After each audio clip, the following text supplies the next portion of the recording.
एक बार फिर से स्वागत है आप सभी का हमारे YouTube channel world of Hindi पर। मैं संजय सर। आज मैं आपके कक्षा 7 से हिंदी की पूरक पाठ्य पुस्तक बाल महाभारत से पाठ 1 और 2 यानी महाभारत कथा और देवव्रत का प्रश्न अभ्यास पढ़ाने जा रहा हूं।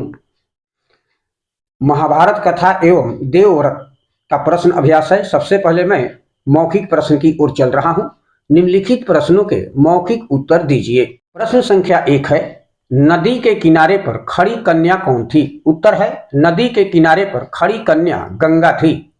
प्रश्न संख्या 2 है, शांतनु के सामने पत्नी बनने के लिए गंगा ने क्या शर्त रखी थी? उत्तर है, शांतनु के सामने पत्नी बनने के लिए गंगा ने शर्त रखी थी कि मैं कुछ भी करूं, आप मुझसे कुछ नहीं कहेंगे।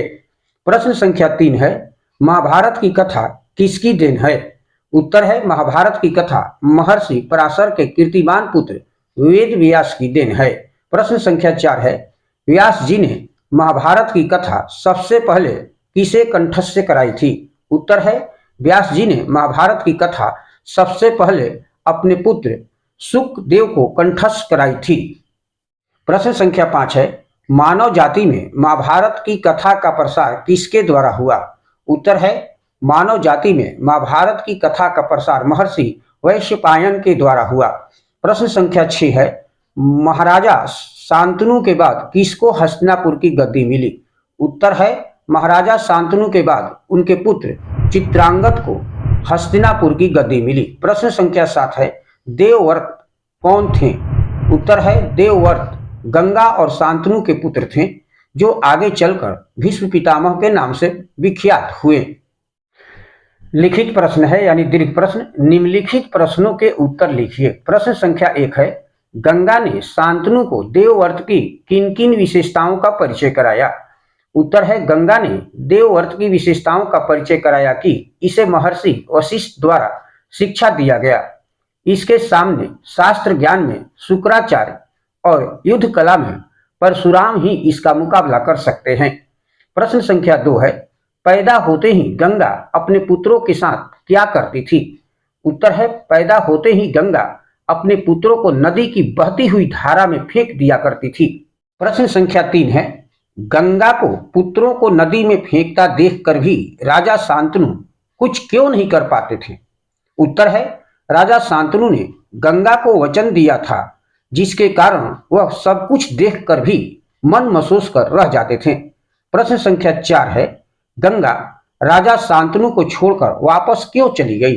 उत्तर है, राजा शांतनु ने गंगा को अपने 8वां बच्चे को फेंकने से रोककर अपना वचन तोड़ दिया था, इसीलिए गंगा उन्हें छोड़कर वापस चली गई थी। प्रश्न संख्या 5 है, शांतनु की बात सुनकर गंगा ने क्या कहा? उत्तर है, शांतनु की बात सुनकर गंगा ने राजा शांतनु से कहा, राजन, क्या आप अपना वचन भूल गए हैं?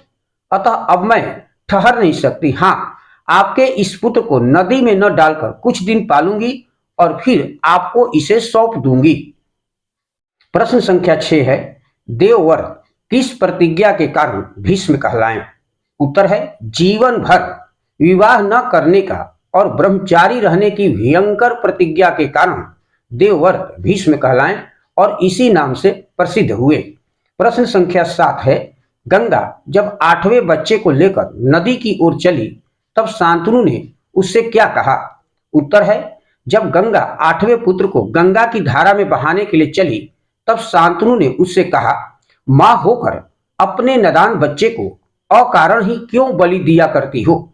यह घृणित व्यवहार तुम्हें शोभा नहीं देता। प्रश्न संख्या 8 है, राजा को गंगा ने अपना और देवव्रत का परिचय किस प्रकार से दिया?